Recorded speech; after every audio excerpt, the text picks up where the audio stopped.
Bien, seguimos. Habíamos planteado que el Banco Central mantiene relaciones con el Poder Ejecutivo por medio del Ministerio de Finanzas. Quiere decir que el garante de las relaciones del Poder Ejecutivo con el Banco Central es el Ministerio de Economía o el Ministerio de Finanzas, como lo dice allí. Si bien no está sujeto a sus órdenes, no depende del Banco Central, el Ministerio de Finanzas, sirve como asesor del Poder Ejecutivo. Quiere decir que tanto el Ministerio de Finanzas como el Banco Central actúan como asesores en política económica, monetaria y fiscal del Estado.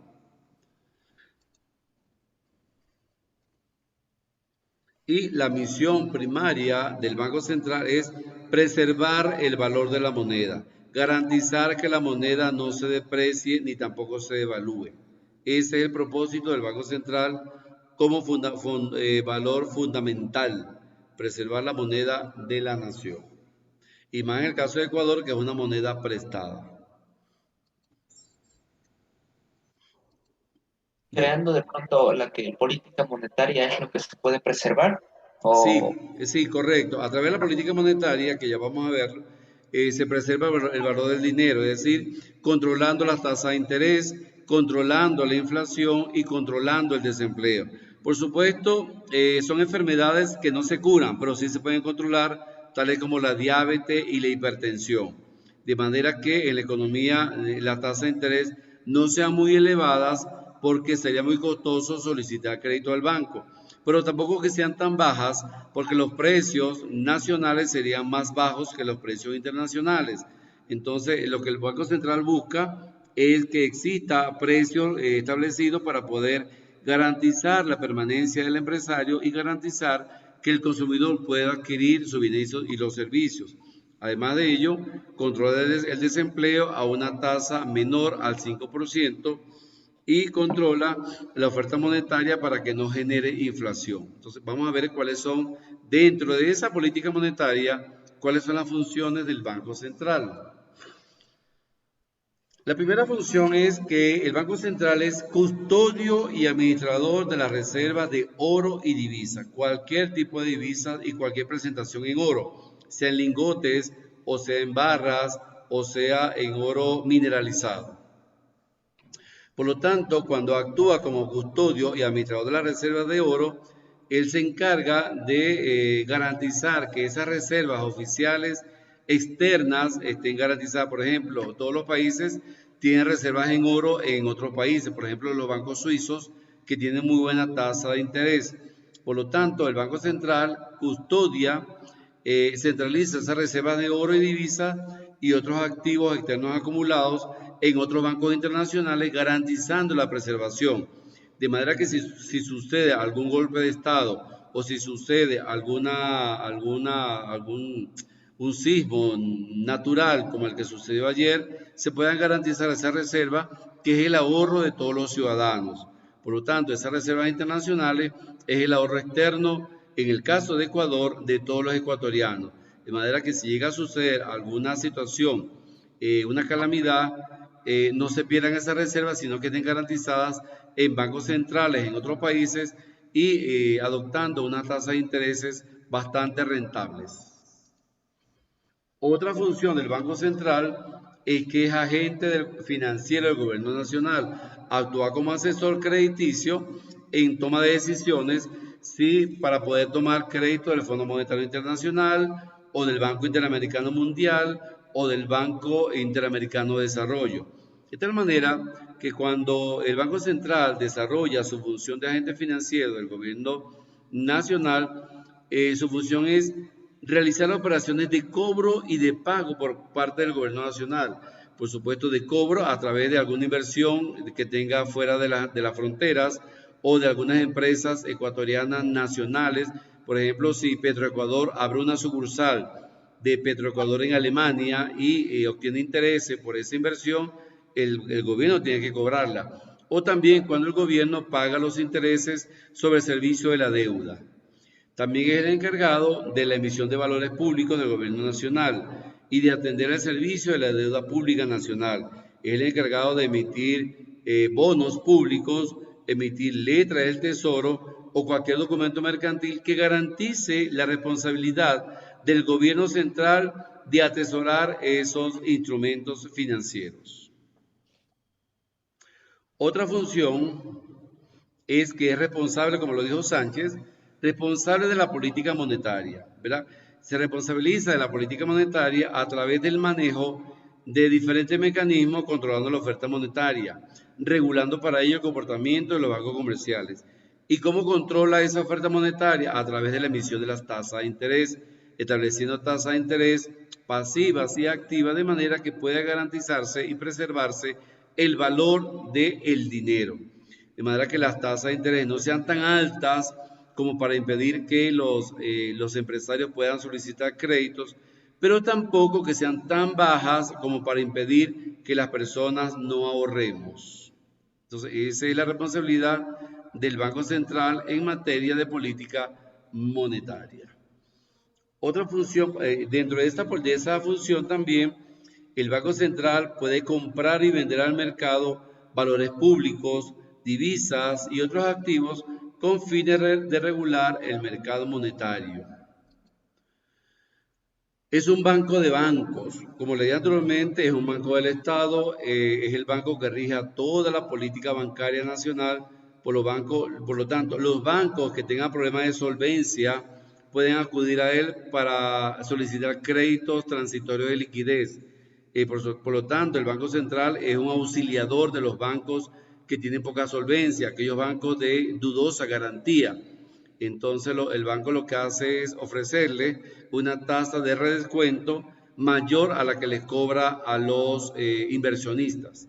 Por eso es un banco de banco, porque él puede corregir situaciones transitorias de liquidez e insolvencia de los bancos comerciales y de las cooperativas.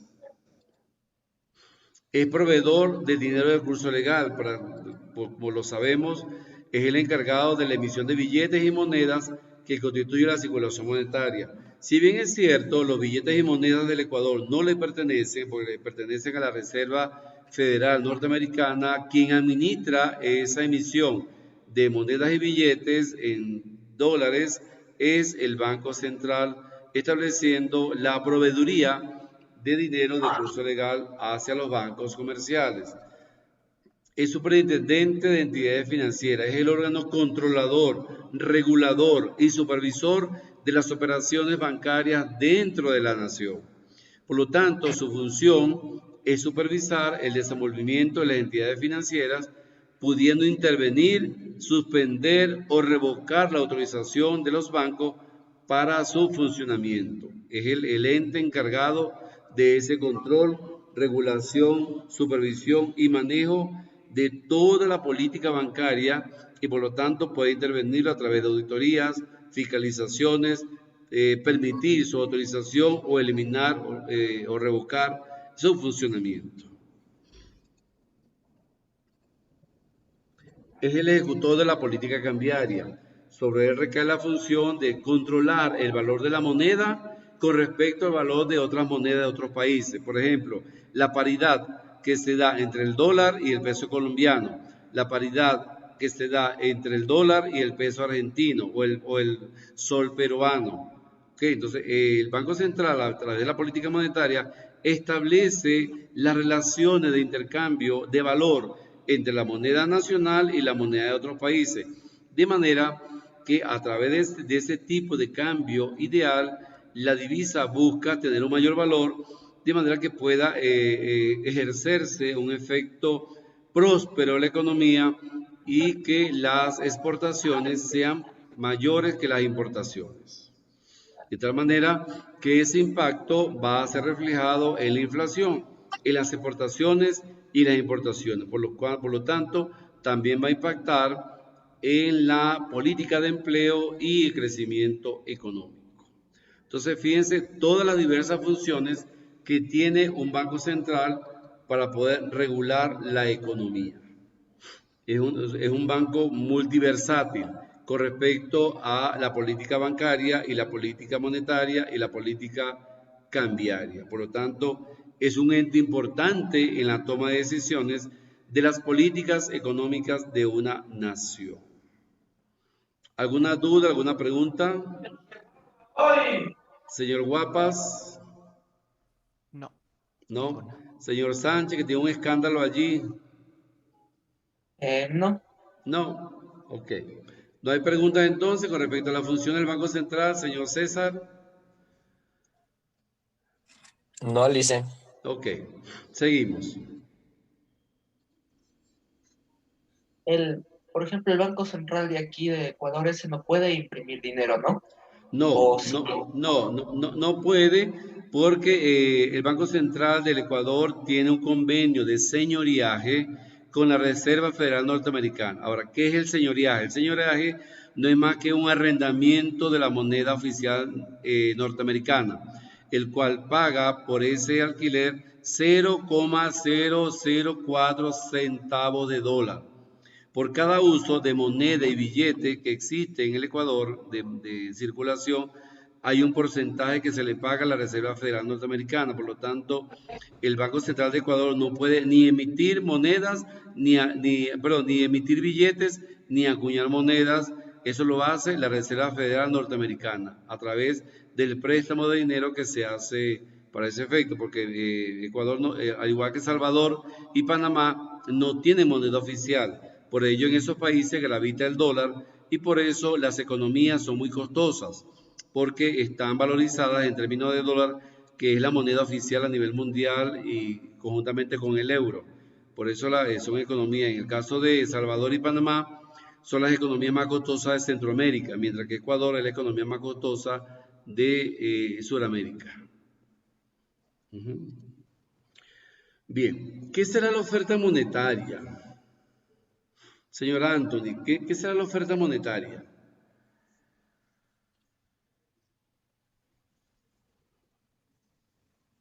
Ofrecer dinero. ¿Quiénes ofrecen dinero? Ofrece dinero. Las partes privadas, me imagino. Ajá, los bancos, exacto. Los bancos ofrecen dinero. ¿Quién más ofrece dinero? ¿Las familias ofrecerán dinero? No. Claro que Préstamo. sí. La A través del familia. ahorro. A través del ahorro las familias ofrecen dinero al banco a cambio de una tasa de interés. Ahora, las empresas como tal no ofrecen dinero. Las empresas demandan dinero para sus inversiones. El Estado también ofrece dinero cuando coloca en circulación billetes y monedas. Entonces vamos a ver a qué se refiere la oferta monetaria y cuáles son los instrumentos de oferta monetaria. Bien, la oferta monetaria, también llamada circulante monetario o M1, está compuesta por billetes y moneda fraccionaria creados por el Banco Central. Quiere decir que todos los billetes que circulan en el Ecuador, billetes de 100, 50, 20, 10, 5, $1, igualmente las monedas constituyen parte de la oferta monetaria. Todo el dinero que circula en la economía es oferta monetaria. Pero no solamente eso, también es oferta monetaria los depósitos en cuenta corriente, los depósitos en cuenta de ahorro, que son creados por la banca comercial. De tal manera que los billetes, monedas, depósitos en cuenta de ahorro y depósitos en cuenta corriente es parte de la oferta monetaria. Ya va, a tomar agua. A ello se le llama circulante monetario, oferta monetaria o M1. Ahora, todos los países tienen una estructura de monedas y billetes con denominaciones que se adecúan a las necesidades que tiene el público para sus operaciones de compra y venta. A eso le llamamos cono monetario. Ese cono monetario está constituido por el conjunto de billetes y monedas metálicas de curso legal que circulan en un país y que son emitidas por el Banco Central. En el caso de Ecuador, el cono monetario está representado en billetes. La base es $100, $50, $20, $10, $5 y $1. Y en monedas de $1, 50 centavos, 25 centavos, 10 centavos, 5 centavos y 1 centavo. Ese es el cono monetario que circula en el Ecuador. La representatividad de las monedas y billetes que circulan en una economía. Y por supuesto son emitidos por el Banco Central. Por lo tanto, la participación relativa de cada uno de estos instrumentos depende de diferentes factores de cómo se mueva la actividad económica. En el caso del Ecuador, como observamos, no circulan libremente billetes de 50 ni de $100. ¿Por qué? Porque la inflación no es tan elevada para poder garantizar la transabilidad de ese tipo de billetes, a diferencia de Estados Unidos u otros países que dada la inflación tan elevada y dado el movimiento tan acelerado de las compras y ventas, sí circulan billetes de 50 y de $100. En el caso de los alquileres, en Estados Unidos un alquiler de una habitación cuesta $1,500.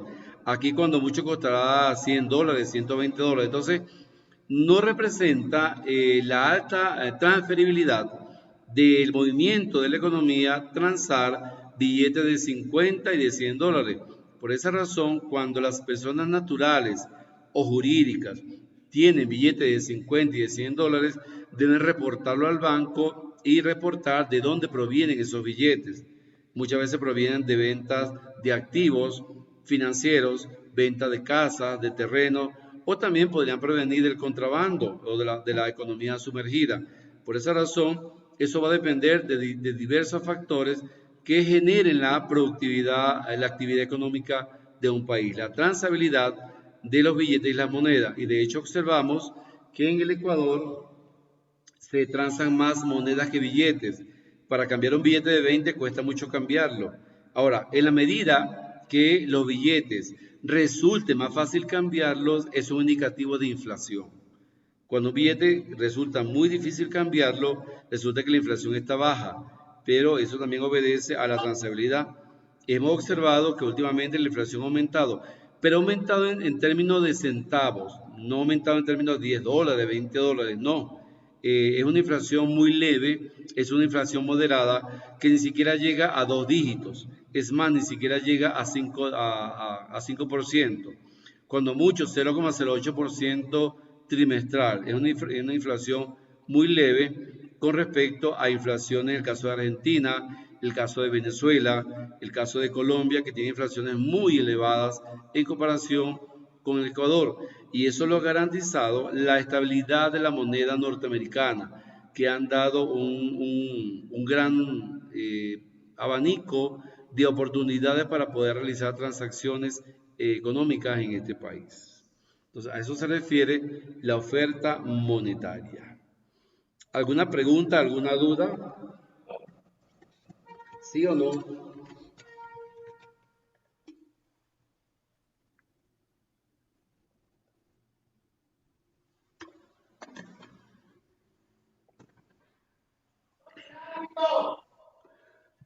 Bien. ¿Qué será el cuasidinero? Señor César, ¿qué es para usted el cuasidinero?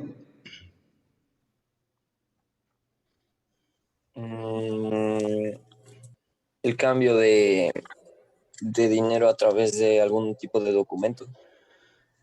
Correcto. El cuasidinero es cualquier tipo de dinero que no sea ni billetes ni monedas. Por lo tanto, el cuasidinero está integrado por depósitos de ahorro, depósitos a plazo, depósitos en cuenta corriente, cheque de gerencia, certificado de ahorro, tarjeta de débito, tarjeta de crédito, todos en moneda nacional. Eso es el cuasidinero. cualquier instrumento de pago que no sea ni billetes ni monedas. Y ese cuasi dinero también, ¿cuál es el escándalo que tiene Sánchez allí? Tiene un escándalo, vamos a silenciarlo, de un escándalo desde ahora. Bien, entonces el cuasi dinero es todo instrumento de aceptación general, pero que no es ni billetes ni moneda. Y también forma parte de esa oferta monetaria. Entonces, podemos decir que el cuasi dinero se ha logrado con el avance de la informática, el cual puede hacerse por transferencias bancarias, entre cuentas y transformarse en cuasi dinero, en dinero en forma rápida. Es decir, el cuasi dinero a través de la informática se puede convertir en dinero a través de transacciones o a través de transferencias bancarias. Es así como de M1 pasamos a M2. M2 sería M1 más el cuasi dinero. Quiere decir que M1 es la oferta monetaria. Quiere decir que M2 es la oferta monetaria más el cuasi dinero. A M2 vamos a llamarlo liquidez monetaria, que está compuesto por billetes, monedas y por el cuasi dinero. Eso es lo que se llama liquidez monetaria. Y esa liquidez monetaria no es más que la cuantificación de la oferta monetaria de un país. Es la clave del control de los precios de la economía, lo cual garantiza el mantenimiento bajo de inflación. Quiere decir que un país, mientras menos use billetes y monedas, es un país con una inflación mucho más baja, porque garantiza las transacciones de forma mucho más rápida, a través del pago con tarjeta de débito o con tarjeta de crédito, y reduce los costos bancarios, ¿ok? Y reduce también aumenta la garantía de que la persona pueda perder dinero. Claro, si pierde una tarjeta, la reporta al banco y se anula. En cambio, si pierde $300 en billetes o moneda, es difícil que lo recupere. Nadie le garantiza ese dinero. Entonces, en la medida en que un país logra llevar a cabo una liquidez monetaria, eso es garantía de baja inflación. La suma entre el circulante o M1 y el cuasi dinero en moneda nacional constituye el agregado M2, también llamado, como le decía anteriormente, liquidez en moneda nacional o también llamada liquidez monetaria. ¿Alguna pregunta con M1 y M2? ¿Sí o no? Señorita Pamela, ¿alguna pregunta? No, Ok, señorita Cis, ¿alguna pregunta? no. Bien, sigamos. Calor, creo que también está en chaqueta. Calor.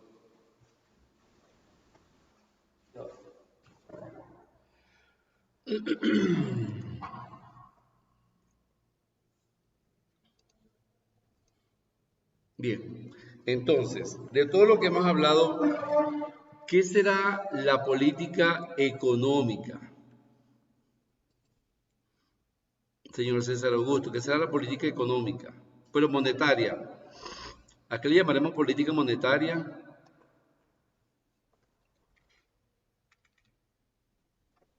¿Se fue el señor César? Perdón, Licen, no se le escuchó, se le entrecortó. Ajá. ¿Qué será la política monetaria, señor César? Licen. Se le está entrecortando, Licen. Ajá. ¿Qué entiende usted por política monetaria? ¿Qué son las leyes para poder controlar algún tipo de moneda dentro de una economía? Ajá. Es la política para controlar la oferta monetaria. La política monetaria controla la oferta y la demanda monetaria. Entonces, ¿qué vemos allí? Un candado. Este candado significa control sobre esas monedas y esos billetes, ¿cierto? Quiere decir que la política monetaria es el conjunto de acciones emprendidas por el Banco Central con el propósito de regular la circulación de monetaria y a través de ella incidir sobre el costo del dinero y la disponibilidad de crédito para todos los sectores de la economía. Quiere decir que la política monetaria va a controlar las tasas de interés. La tasa de interés activa que cobra el banco cuando otorga un crédito y la tasa de interés pasiva que otorga el banco a los ahorristas para que mantengan su dinero en las bóvedas de los bancos. Por lo tanto, esa política monetaria, su propósito es regular la circulación monetaria para evitar inflación, para evitar que la inflación crezca. Y esa política monetaria va a favorecer a todos los sectores de la economía nacional. Ahora, esa política monetaria actúa de dos formas. Vamos a ver. ¿Cuáles son los tipos de política monetaria? Esta es la política monetaria expansiva. ¿Cuándo actúa la política monetaria expansiva? Ella actúa para estimular la inversión y el gasto de la población. O sea, que favorece a la inversión estimulándola. Cuando los bancos cobran bajas tasas de interés a los créditos y por supuesto también hay poca inflación. Utiliza instrumentos monetarios tales como las operaciones en mercado abierto, las tasas de redescuento para aumentar el dinero en circulación. Ahora, ¿qué son las operaciones en mercado abierto? La emisión de bonos. Cuando el gobierno decide emitir bonos, son operaciones en mercado abierto.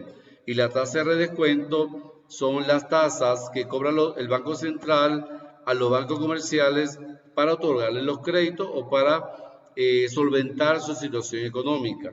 Y también para aumentar dinero en los bancos. Cuando el Banco Central le presta dinero a los bancos para que estos puedan conceder créditos porque hay una alta demanda de créditos. Entonces, actúa la política expansiva. Entonces, ¿cómo actúa ella? Incrementando la cantidad de dinero en circulación. Cuando incrementa la cantidad de dinero en circulación, esto provoca que exista una baja tasa de interés.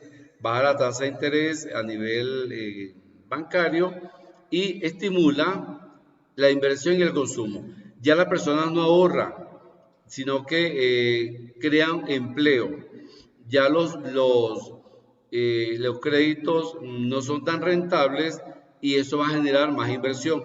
Quiere decir que si aumenta la inversión y aumenta el consumo, se produce una demanda agregada, una demanda en toda la economía nacional. Ahora, esa política monetaria expansiva tiene efectos negativos y positivos. ¿Cuáles son los efectos negativos? Que suben los precios. ¿Por qué? Porque hay mucho dinero en la economía. Y aumentan las importaciones porque como hay tanto dinero en la economía, los ecuatorianos se van a Colombia a comprar. Entonces, es un efecto negativo. Pero también tiene un efecto positivo, que es que hay más producción. ¿Por qué? Porque hay más consumo y más inversión. Y también hay más empleo porque hay más inversión. Entonces, fíjense cómo la política monetaria expansiva genera efectos negativos y efectos positivos. ¿Alguna duda con respecto a la política monetaria expansiva? ¿Sí o no? Dicen una pregunta. Dígame, Maiwa. Digamos, si el personal no puede cancelar el préstamo, ¿cómo controlan eso los bancos centrales? ¿O qué hacen? Bien, pongan atención. Cuando la persona no puede cancelar el préstamo, el Banco Central le ofrece diferentes mecanismos. Uno es alargar la deuda con más tasa de interés. Si usted pagaba su crédito al 20%, se le puede alargar la deuda a 5 años más pagando un 35%. Esa es una vía. Otra vía, que usted coloque en garantía un bien inmueble, un terreno o una casa. Otra garantía, otro efecto es que usted venda la casa y al menos recupere lo que ha pagado. Esa es la forma. ¿Ven? Eso es lo que se llama auxilios financieros. Cuando el banco le da diferentes opciones y usted toma la que más le convenga. O busca un activo y lo coloca como garantía, o se le extiende la deuda a más plazo con una mayor tasa de interés, o busca un comprador de la casa, la vende y al menos recupera parte de lo que usted ha invertido en esa casa. Es una transferencia de propiedad. ¿Ven? Eso es lo que hace el Estado de Ecuador, ¿no? Cuando Sí, Ecuador, correcto. por ejemplo, con la deuda externa ya no le alcanza para cubrir todo eso, hace lo que es renegociar la deuda. Ajá, Entonces, exactamente. Lo que hace es negociar la deuda y extenderla a más años, pero con mayor tasa de interés. O sea, un sacrificio que lo hace el pueblo. ¿Okay? Ahorita no hay extensión de deuda, pero los gobiernos lo hacen para poder garantizar la preservabilidad de la economía, pero a costa de incremento de impuestos, a costa de incremento de inflación. Y a la larga, quien sufre es el pueblo. ¿Alguna pregunta, alguna duda con respecto a la política expansiva? ¿Sí o no? Bien, vamos a ver ahora cómo actúa la política. Quiere decir que la política expansiva hay más dinero en circulación. La otra política es la política restrictiva o también llamada contractiva. ¿Okay? Ahora, cuando hay más dinero en circulación por efecto de la política expansiva, quiere decir que si hay exceso de dinero, ¿verdad? En circulación, se elevan los precios. Se elevan los precios y por supuesto va a haber inflación. Ello es donde el Banco Central debe actuar para evitar esa inflación. ¿Okay? Entonces, si hay exceso de dinero en circulación, se elevan los precios y puede haber más inflación. Es allí donde el Banco Central pone en práctica una política monetaria restrictiva, reduciendo el exceso de dinero en circulación, es decir, incrementando las tasas de interés bancaria, incrementando las tasas de interés por concepto de crédito y disminuyendo las tasas de interés por concepto de ahorro. Es lo que se llama los instrumentos monetarios. Pero en sentido inverso, si antes reducía la tasa de interés por crédito y aumentaba la tasa de interés por ahorros, ahora es lo contrario. Ahora aumenta las tasas de interés por concepto de créditos y reduce la tasa de interés por concepto de ahorro. De esa forma, va a recoger todo el dinero que existe en la economía para que disminuya la inflación. Es decir, va a haber un control monetario, bajando así la oferta monetaria, porque lo que crea la inflación es la excesiva cantidad de dinero que hay en la economía, porque cuando hay mucho dinero en la economía, los empresarios incrementan los precios. Entonces, cuando hay una política monetaria, el gobierno lo que hace es aplicar impuestos de manera que la gente racionalice el gasto, las empresas racionalicen el gasto y puedan valorar el valor de la moneda. Por lo tanto, la política monetaria restrictiva lo que busca es menos dinero en circulación. ¿Y cómo lo hace? Al reducir la cantidad de dinero en circulación, como les decía, aumentan los tipos de interés crediticio. Al aumentar los tipos de interés crediticio, el empresario no acude a solicitar créditos, las familias no acuden a solicitar créditos para comprar vivienda y por lo tanto eso desestimula la inversión y el consumo, es decir, baja la inversión y baja el consumo y por ende disminuye la demanda agregada. Ahora, esta política restrictiva también, similar a la política expansiva, tiene dos efectos. El efecto negativo es que hay menos producción y más desempleo. ¿Okay? Porque si no hay inversión ni hay consumo, es que hay menos producción y por lo tanto eso genera desempleo. Pero tiene un efecto positivo. Uno, controlar la inflación porque no hay tanta oferta monetaria. Y segundo, que aumenta las exportaciones. Aumenta las exportaciones para que ingresen divisas a la economía y la economía pueda recuperarse y poder pasar nuevamente a una política monetaria expansiva. ¿Preguntas, dudas? ¿Sí o no?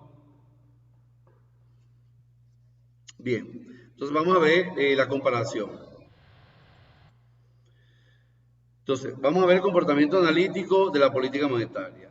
Cuando una política monetaria expansiva aumenta la cantidad de dinero en circulación y baja el tipo de interés, por lo tanto se incrementa la renta disponible, se incrementa el consumo y la inversión, aumenta la demanda agregada y hay más producción, empleo y precios. Pero en política monetaria contractiva o restrictiva, aumenta los tipos de interés, disminuye la cantidad de dinero en circulación, disminuye la renta disponible o el ingreso de las familias, disminuye el consumo, disminuye la inversión empresarial, disminuye la demanda agregada y también se reduce la producción, el empleo y bajan los precios. ¿Para qué? Para controlar la inflación. ¿Alguna duda, alguna pregunta? ¿Sí o no? ¿No hay preguntas? Bien, entonces muchas gracias. Bien, vamos a dejarlo hasta aquí. En la próxima clase continuamos.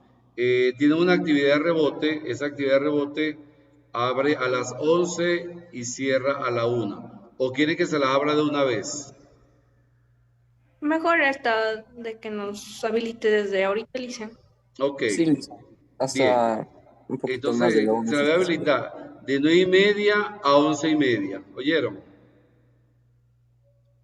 Bien, entonces van a ver ese video y van a responder las preguntas que están allí. No hay dudas, no hay preguntas, entonces nos vemos el próximo martes. Recuerden que el examen es el viernes a las 10 de la mañana. Muchas gracias, feliz día y hasta Lisa, luego. perdón, Dígame, ¿la prueba César. es de forma virtual o de forma presencial? El examen es virtual. Listo, Alicia, gracias. Va a estar ubicado en la unidad número 2 de la plataforma. ¿Oyó? Listo, Lisa, muchas gracias. Bien, Hasta luego. entonces en 5 minutos le aperturo la actividad. Muchas gracias, feliz día y hasta luego. Éxitos en el examen. Hasta luego. Hasta luego. En un rato subo esta clase.